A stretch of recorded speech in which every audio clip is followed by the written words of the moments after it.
consider na po yan na osteoarthritis. Pero mild pa lang yan sa'yo, wala yan. Kaya mo yan, idol, bata ka pa eh. Tayo ka, idol, harap ka sa akin. Yan, naglag mo ng katawan sa kanya. Yan, higa kang patagilid. Higa kang patagilid. Higa. Kahit saan, basta higang patagilid. Basta tumagilid ka dyan. Nagra-radiate na ba yung sa puwet mo yung sakit? Dito sir. Bumababa na? Bumababa. May short ka? Pero po. Oo, mag-short ka. Para hindi sakit. Itong kanan eh. Okay, relax na. Yan. Yan, pang L5 yun. Kabilang side. Tama, tumulog na, pinatulog-tulog ulit. May mga pectus yun. Pectus camatis. Relax na. Yan. May tapa ka. Sakto.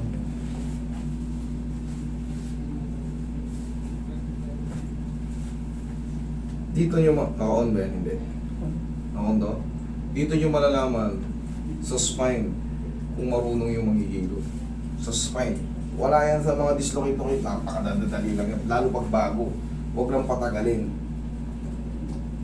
Tsaka huwag kayo mamangha ng todo sa mga nag-aayos ng balikat na ginaganon, binababataas. Sa mga hindi nakakalam, sabihin ko sa inyo, naluloko kayo. Naibalik na raw. Eh, ginaganon nga, oh. Suriin nyo ni maigi kasi baka imbis na naayos, hindi pala. Naluloko pala kayo.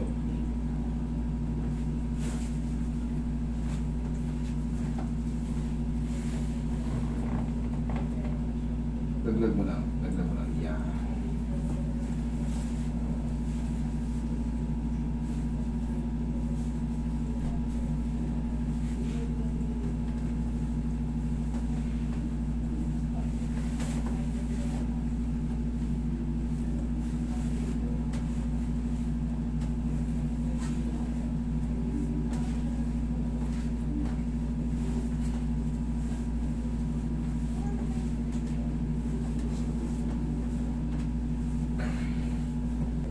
Inhale.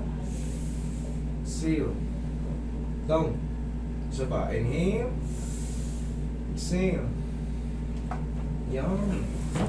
Kailangan makita kong bumaba. Kahit konti-konti lang ang mahalaga na bibensya kasi dapat talaga yan nakaganon. Pag yan dumidiretso, nako, hindi ka aabot ng 60. Ano ka, ganyan ka maglakad. Parang puprotektahan mo palaging balakang. Narapansin mo na yan, di ba? Pag tumatayo ka. Pero ako maglakad. Ayun na nga eh. Makakasanayan mo yun. Pag nakasanayan mo na yun, siyempre, nakasanayan na nga eh. Di, habang umiidad ka, yung tikas mo na ngayon yan, mapapalitan ng parang may sakit sa ano, sa baga, kalab, pala balakang. Maganda na yan. Tapos pero ito lang maintenance yan dahil bata-bata ka pa. Sa umaga, tapos mag-maintain ka muna kada pasok mo sa trabaho, hapusin mo ng pau yung balakang mo. Para yung spasm, kasi palaging may always secondary muscle spasm. Para mabibreak siya sa sarili mong haplos lang. Pero, ito, ang tatandaan mo. Okay, upo ka. O, harap ka sa akin. Ayusin mo yung sinelat mo para matutunan mo ng todo-todo. Parang tutuurin mo yung noo mo. Lakas ng konti. 1, kabila. Okay, upo ka ulit. Ngayon, nakapag ganun ka na sa umaga, i-maintain mo lang muna, haplos lang ng pau kada umaga. O ngayon, bilisan mo. Tayo mabilis, upong mabilis, lakad ka, sige. Tingnan mo anong difference, anong pinagkaiba, o ano. Okay na. Ngayon, pag okay na, i-maintain na. Ganun din yan, o, yung kanina, di ba na ganun ka kanina? Sa akin kasi siyempre pag nandito ka, may alam ako na hindi mo alam eh. Pero yan na yung maintenance yun yung, di ba kayo?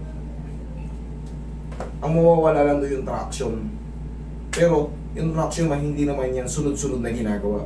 Basta na traction na pag-aantay pa tayo ng maraming buwan bago ka pwedeng i-traction ulit. Kung merong problem ulit. Pero kung wala, wala na.